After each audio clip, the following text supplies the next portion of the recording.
జీవావ నాగమణి గారు. అవతార్ మెహర్ బాబాకి ఇచ్చే అందరికీ జయబాబండి. ఈరోజు మనం బాబా యొక్క ఆంధ్ర పర్యటన గురించి కొన్ని విషయాలను క్లుప్తంగా తెలుసుకుందాము.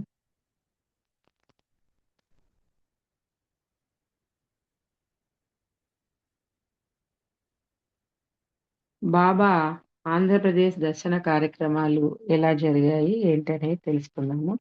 1947 సంవత్సరం నుంచి 5 సంవత్సరాలుగా ఆంధ్ర ప్రేమికులు బాబాను తమ ప్రాంతానికి వచ్చి ఆయన భౌతిక సహవాస కార్యక్రమాన్ని ప్రసాదించమని వేడుకుంటూ ఉన్నారు. ప్రభువు రాకముందే అక్కడి ప్రజలకు ఎన్నో అనుభవాలు కలగడం జరిగింది. 1953 సంవత్సరం జనవరి 16వ తేదీన మెహర్ బాబా మద్రాసు నుండి విజయవాడ చేరుకున్నారు. అవతార పురుషుడు మానవాళిచే ఏ రీతిన సత్కరించబడాలో ఆ తీరుగానే ఆ సనాతనునికి స్థాయికి తగ్గట్లుగా ఆంధ్రప్రదేశ్లోని ప్రజలు మెహర్ బాబాను ఆహ్వానించడం జరిగింది. ఆంధ్ర ప్రాంతాన్ని తన ప్రేమాగ్నితో రగల్చడానికి విచ్చేసిన అవతారునికి జరిగినటువంటి ఆ ఊరేగింపు చాలా అత్యద్భుతంగా అందరి హృదయాలకు హత్తుకుంటూ ముందుకు సాగింది. ఆ ఊరేగింపులో బాబాకి అందరూ కలిసి ముక్త కంఠంతో నమో మెహర్ బాబా అనే ఒక గేయాన్ని గానం చేస్తూ ఊరేగింపు ముందుకు సాగుతూ వెళ్తూ ఉన్నదన్నమాట. ఆ అతి అద్భుతమైనటువంటి ఆ సుందర ఘట్టాన్ని చూడడానికి 2 కళ్ళు చాలవు అన్నట్లుగా ఉన్నది అక్కడ దృశ్యం. ఆ ఊరేగింపు జరుగుతూ ఉండగా ఒక నిమ్నజాతి వ్యక్తి నేనెంతటి దురదృష్టవంతుడను, భగవంతుడు అతి సమీపంలో ఉన్నా కూడా ఆయన్ను దర్శించుకోలేని నిర్భాగ్యుడను. ప్రజలే కాదు, భగవంతుడు కూడా నన్ను ద్వేషిస్తాడు. నేను నిర్భాగ్యుణ్ణి. భగవంతునికి నాపై ఏ మాత్రం దయ లేదు అని బాధపడుతూ ఉన్నాడు. సరిగ్గా అలా ఆయన బాధపడుతున్న సమయంలోనే స్వయంగా ఆ దైవీ మానవుడే వారి చిన్న గుడిసె లోపలికి వెళ్ళాడు. తపనతో దుఃఖిస్తూ ఉన్న అంతరంగం అతనిది. దానిని బాబా విస్మరించలేకపోయారు. అందుకే ఆయనే స్వయంగా వారింటికొచ్చారు. ఆంధ్ర పర్యటనకు బాబాతో పాటు విలియం డాంకిన్ కూడా వచ్చారు. అతడు వేఫరర్స్ అంటే బాటసార్లు అనే గ్రంథాన్ని రాయడం జరిగిందనమాట. అందుకే అతనిని అందరూ ప్రముఖ వ్యక్తిగా గుర్తించేవాళ్ళు. ఆయన ఎక్కడికి వెళ్ళినా కూడా మాక్సిమం బాబాతోనే ఉంటూ ఉండడం జరుగుతోంది. ముఖ్యంగా ఈ ఆంధ్ర పర్యటనలో. అది అతనికి తమాషాగా అనిపించేది.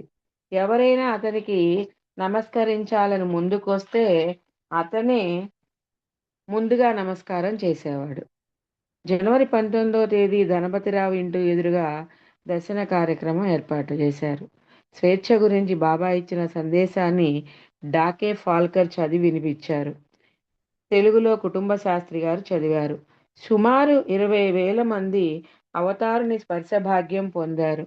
మరునాడు బాబా తాడేపల్లిగూడెంలోని తన ప్రేమికుల గృహాలను సందర్శించడం జరిగింది. బాబా దర్శనం గురించి పాండిచ్చేరి నుండి యోగి శుద్ధానంద భారతి కూడా వచ్చారు. ఈ యోగి సాయిబాబాను దర్శించుకున్నారు. సాయిబాబా ఒక చాక్లెట్ ఇచ్చి, నీ ప్రియతముడు త్వరలో నీ దగ్గరకు తీసుకుంటాడు, మౌనం పాటించు, పరమాత్ముని ధ్యానంలో ఉండు అని ఆదేశించాడు. ఉపాసిని మహారాజు ఒకసారి ఆ శుద్ధానంద భారతితో ఈ విధంగా అన్నారు, నీ జీవిత ప్రియతముడు నిన్ను ఏదో ఒక రోజు ఆలింగనం చేసుకుంటాడు అని చెప్పడం జరిగిందిట. ఇప్పుడు మెహర్ బాబా దర్శనానికి వచ్చాడు. అది శుద్ధానంద భారతి. బాబాను చూసి చూడగానే సాధువుల్లో పరమ సాధువులుగాను, మహాత్ముల్లో గొప్ప మహాత్మునిగాను గుర్తించాడు. సుదీర్ఘ ప్రయాణానికి గమ్యం కూడా ఇదే అని చెప్పి అనుకున్నాడు. శుద్ధానంద భారతిని ప్రేమగా దగ్గర తీసుకున్నారు బాబా. శుద్ధానంద భారతి బాబాకు పాదాలపై శిరస్సు ఉంచి ప్రణమిల్లాడు. అంతర్గత వినమ్రతయే శక్తి, అంటే inner humility is the strength అని చెప్పి, అలాగే బాహ్యమైన వినమ్రత బలహీనమైనది అని చెప్పి ఔటర్ ఇన్హ్యూమిలిటీ ఈజ్ వీక్నెస్ అని చెప్పడం జరిగింది ఆ సందర్భంలో. బాబా ముందు చిన్నపిల్లలు నాట్యం చేస్తూ ఉండగా బాబా ఇలా అంటున్నారు, నేను పాడిన తొలి పాట, నేను చేసిన తొలి నృత్యము నన్ను శాశ్వతంగా బంధింపచేశాయి. నేను ఎంత ప్రయత్నం చేసినా బంధ విముక్తుని కాలేకపోతున్నాను. అందుకే నేను ప్రతి యుగంలోనూ ఈ ప్రపంచానికి మానవుడిగా మరల మరల రావాల్సి వస్తోంది. నేను పాడిన తొలి పాట కారణంగా విశ్వమంతా నా మెడకు చుట్టుకుంది. ఈ మొత్తం విశ్వమంతా కూడా అనంతుడైన భగవంతుణ్ణి, ఇన్ఫినిట్ గాడ్ యొక్క నీడ మాత్రమే అని మీరు అర్థం చేసుకున్నట్లయితే అశాశ్వతమైన, తాత్కాలికమైన ఈ విషయాల గురించి మీరు ఎన్నడూ ఆందోళన చెందరు. అప్పుడు మీరంతా భగవంతునిలో శాశ్వతంగా ఉండి ఉన్నారు అని, ఇక ముందు కూడా శాశ్వతంగా ఉంటారు అని గ్రహించగలరని చెప్పడం జరిగింది బాబా. 7 దశల గురించి, సప్తవాస్తవికాలు ఉన్నాయి కదా, ఆ దశల గురించి బాబా చెబుతూ వివరిస్తూ, ఎంత చెప్పినా భగవంతుడు మాత్రమే సత్యము, మిగిలిందంతా కూడా మాయ లేదా భ్రాంతిమయం అన్నదే అన్ని వివరాల యొక్క అర్థము. తాడేపల్లిగూడెంలో ప్రజలందరూ బాబాను దర్శించుకున్న వాళ్ళు అనేక అనుభూతులను పొందారు.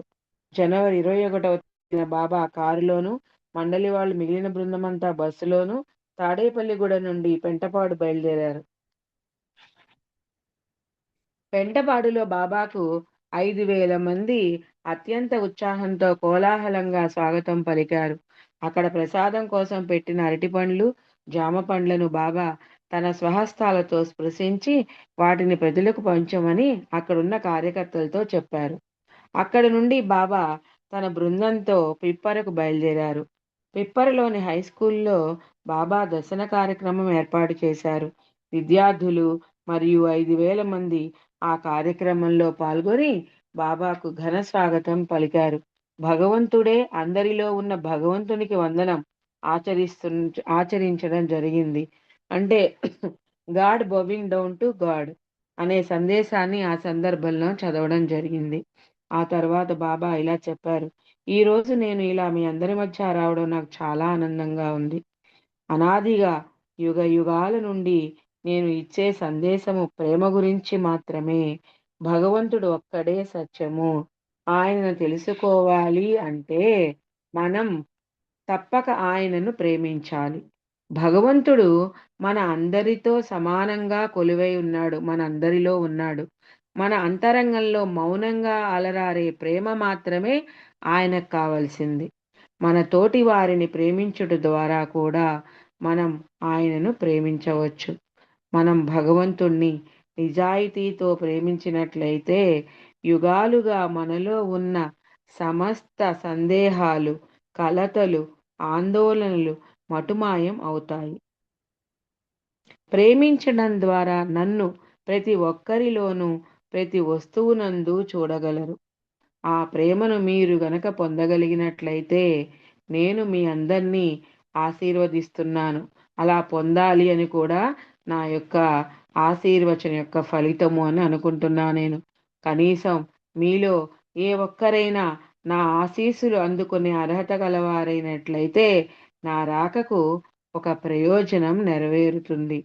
ఇప్పుడు నేను మీ అందరికీ వంగి ప్రణామం చేస్తాను అనగా మీరందరూ నాకు నమస్కరిస్తున్నట్లే. అందువల్ల మీరంతా ఒక్కొక్కరిగా నాకు నమస్కరించవలసిన అవసరము లేదు. జనసమూహానికి బాబా వందనం ఆచరించిన తరువాత ఆయన స్పృశించిన పూలను ప్రసాదంగా పంచారు. ఆ తర్వాత తుమ్మలపల్లి వీరభద్రరావు గారింటికి వెళ్లారు బాబా. ఉదయం 9 గంటలకు పిప్పర నుండి పెనుగొండకు బయలుదేరారు. దారిలో ఉన్న 2 గ్రామాల్లో 5 నిమిషాలు నిలిచారు. అంత తక్కువ సమయంలో కూడా 2 గ్రామాల్లో వేలాది జనం ఆయన దర్శించడం జరిగింది. మధురమైన ఆ చిరునవ్వు నుండి వెలువడేటటువంటి ఆ ప్రేమాగ్ని కిరణాలు ప్రతి ఎదలోకి దూసుకు వెళ్ళాయి. అక్కడి నుండి 11 గంటల 30 నిమిషాలకు పెనుగొండ చేరుకున్నారు. బాబా దర్శనం కన్యకా పరమేశ్వరి ఆలయంలో 8,000 మందికి స్వహస్తాల నుండి ప్రసాదం అందుకున్నారు. జానాది లక్ష్మయ్య నాయుడు వసతి భోజనాలను ఏర్పాటు చేశాడు. జానాది లక్ష్మయ్య నాయుడు, ఏడూరి నరసింహమూర్తి, నూతి లక్ష్మీనారాయణ ఇళ్లకు కూడా వెళ్లారు బాబా. అక్కడ నుండి కామవరం వెళ్లి గ్రామస్తులకు దర్శనమిచ్చారు. ఆ తర్వాత నిడదవోలు చేరుకున్నారు. కుటుంబ శాస్త్రి మల్లికార్జునరావులు సొంత ఊరు అదే నిడదవోలే. స్థానిక హై స్కూల్ నుండి బాబా 5,000 మందికి దర్శన భాగ్యాన్ని ఇచ్చారు. బాబా ప్రసాదం ఎంత వేగంగా పంచారంటే ప్రతి సమావేశంలో మాదిరిగానే సందేశం చదవడం, దాని అనువాదం చదవడం పూర్తయ్యేటప్పటికి అంతమందికి ప్రసాదం ముగించేవారు బాబా. బాబాతో కూడా వచ్చిన వారికి కుటుంబ శాస్త్రి పలహారము, టీ ఏర్పాటు చేశారు. బాబా ప్రసాదం పంచే సమయంలో మండలి వారంతా టీ సేవించారు. దర్శన కార్యక్రమం ముగిసిన తర్వాత బాబా పెండుని పిలిచి తన ఆజ్ఞను అతిక్రమించినందుకు తీవ్రంగా మందలించారు. బాబాతోనే ఉన్న పెండుకి మిగిలిన మండలి వారంతా అల్పాహారం, టీ తీసుకున్నట్లు నిజానికి తెలియనే తెలియదు. ఇలా మందలించడం ద్వారా తన అనుమతి లేనిదే ఏదీ తీసుకోకూడదన్న విషయాన్ని కొత్త వాళ్ళు తెలుసుకునేలా చేశారు బాబా. ముందు ముందు కొనసాగే ప్రయాణంలో కూడా ఇతరులు చేసిన పొరపాట్లకు మండలి వారినే బాబా మందలిస్తూ ఆ చూసే తీవ్రమైన చూపులకు వీళ్ళందరూ కూడా బలయ్యేవాళ్ళు. ఏళ్ల తరబడి ఇటువంటి సందర్భాలకు అలవాటు పడ్డ మండలి వారు బాబా నుండి లభించే దూషణలకు, అవమానాలకు పట్టించుకోకుండా బాబా సాన్నిధ్యంలో తప్ప ఎక్కడా సౌఖ్యం అనేది లేదు అని తెలుసుకుని బాబాతోనే ఏమన్నా ఉన్నా కానీ నమ్రతతో నిస్సహాయంగా ఉండిపోయేవారు. కుటుంబ శాస్త్రి ఆర్థిక ఇబ్బందులతో ఉన్నప్పటికీ బాబా కొరకు సకల సదుపాయాలు ఏర్పాటు చేశాడు. బాబా అతనికి 500 రూపాయలు ఇవ్వాలనుకున్నారు. కానీ శాస్త్రి అంగీకరించలేదు. ఆ కారణంగా అతని పరిస్థితి ఇంకా దిగజారిపోయింది. ఆ ఫలితాన్ని అనుభవిస్తున్నానని అతడు గ్రహించక ఎంత పెద్ద తప్పు చేశాడో తెలుసుకొని తన గర్వానికి తానే సిగ్గుపడ్డాడు. తర్వాత బాబా అతనికి ఈ విధంగా అన్నారు: నేను ఎప్పుడైనా ఏదైనా ప్రసాదంగా ఇచ్చినప్పుడు సంతోషంగా వెంటనే స్వీకరించాలి. ఎందుకంటే అవతార పురుషుడు స్వహస్తాలతో ఇచ్చే ప్రసాదాన్ని స్వీకరించడం గొప్ప అదృష్టం అంటూ సలహా ఇచ్చారు బాబా. అక్కడ నుండి కొవ్వూరుకు బయలుదేరారు. అక్కడ పొలిమేరల్లో కారు ఆపించి ఒక చెట్టు కింద ఆగారు. బాబా కారు వెనకాల గణపతిరావు తన కారులో కుటుంబంతో సహా వస్తున్నాడు. దానికి చాలా వెనుకగా మండలి వారు వస్తున్నారు. మండలి వారిని తనకు దూరం చేసినందుకు గాను గణపతిరావుని, శాస్త్రిని, మల్లికార్జునరావుని బాబా తీవ్రంగా మందలించారు. నిప్పుతో చెలగాటం ఆడకండి. మండలి వాళ్ళు ఎప్పుడూ నాతోనే ఉండాలి. మీకు మొదటి నుంచి ఆ విషయం చెప్తూనే ఉన్నాను కదా. మీరు నా ఆదేశాలను సరిగ్గా లక్ష్య పెట్టలేకపోగా సరిగ్గా ఏర్పాటు చేయడంలో కూడా మీరు విఫలమయ్యారు. ఆంధ్రప్రదేశ్లో మిగతా పర్యటన నేను రద్దు చేసుకుని ఈరోజే బొంబాయి వెళ్ళిపోతానని తీవ్రంగా హెచ్చరించారు. గణపతిరావు క్షమించమని బాబాను ఎంతో నిజాయితీతో వేడుకొనగా బాబా క్షమించారు. కానీ దీనిని అతడు జీవితాంతం గుర్తుకుండిపోయేటటువంటి గుణపాఠంగా గ్రహించాడు. దైవీ జ్వాల యొక్క మాధుర్యంలోనే కాఠిన్యం ఉంటుందని, ఆ కఠినమైన తీవ్రతలోనే నిజమైన తీయదనం ఉంటుందని, అది లేకుండా అగ్ని జ్వలించదని గణపతిరావు తెలుసుకున్నాడు. ఇంతకీ మండలి వారు ఎక్కిన బస్సులు రానేలేదు. ఏం జరిగిందోనని ధనపతిరావు కారు చేసుకుని మరీ వెళ్ళాడు చూడ్డానికి. ఒక బస్సులో పెట్రోల్ లేదు. ఇంకో బస్సులో రిపేర్ వచ్చింది. అందుకని ఒక గంట లేటుగా మండలి వారు బాబాను చేరుకున్నారు. వాళ్ళు వచ్చేంత వరకు బాబా అస్థిమితంగా ఉన్నట్లు కనిపించారు. ఆ తర్వాత కొవ్వూరుకు వెళ్లారు. అక్కడ కోడూరు కృష్ణారావు బాబాను ఆతిథ్య ఏర్పాట్లు చేయగా బాబా అతని ఇంటికి వెళ్లకుండా రామలింగేశ్వరరావు ఇంటికి వెళ్ళారు. అక్కడ అతని కుమార్తె వివాహం జరుగుతోంది.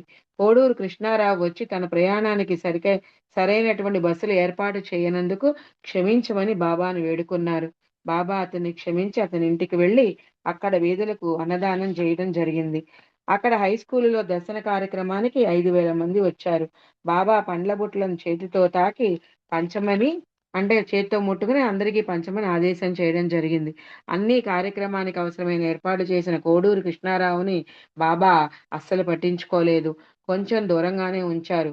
బాబా యొక్క మూడ్ సరిగ్గా లేనట్లు కనిపించినప్పటికీ కోడూరిని మరింత చేరువుగా తన వైపు లాక్కోవడానికి బాబా అనుసరించేటటువంటి విధానం ఇది. అతని దూరంగా ఉంచుతూనే మరింత సన్నిహితుణ్ణి చేసుకుంటూ ఉన్నారు బాబా. చాలా సంవత్సరాల తర్వాత కొవ్వూరులో మెహర్స్థాన్ అనే సెంటర్ను నిర్మింపచేయడం జరిగింది. అక్కడ నుండి బాబా రాజమండ్రికి వెళ్ళారు. అక్కడ ధర్మారావు అనే ఆయన కారులో కొవ్వూరికి వచ్చి బాబాను మండలి వారితో వేరే కారులో ఏర్పాటు చేశారు. మండలి వారు ఒక కారులో, బాబా ఒక కారులో. వీళ్ళందరూ కూడా ఎక్కడికి వెళ్ళారంటే ధవళేశ్వరానికి వెళ్ళారు. అక్కడ ఒక లాంచీని కూడా ఏర్పాటు చేశారు కోడూరు గారు. ఆ లాంచీ గోదావరి ఆనకట్టను దాటింది. బాబా అకస్మాత్తుగా కారు ఆపమని పశ్చిమ దిక్కుగా నిలబడి గోదావరి నదిలో తన పాదాలను చేతులకు ముంచారు.